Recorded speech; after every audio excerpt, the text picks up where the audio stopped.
Hola, buenos días, ¿cómo están? Miren qué bonito. Si eres fan de lo exótico, de lo rústico, de lo no tan colorido, esta planta es ideal para ti. Es una planta viva, es un tipo de pasto, viene de Estados Unidos. No lo vas a encontrar tan fácil aquí en México, pero se da bastante bien.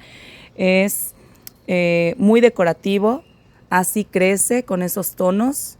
No está seco, esta es su forma de ser de este pasto. Es de fácil cultivo y lo mejor de todo es que está disponible aquí en Verde y Bonito. Pide el tuyo.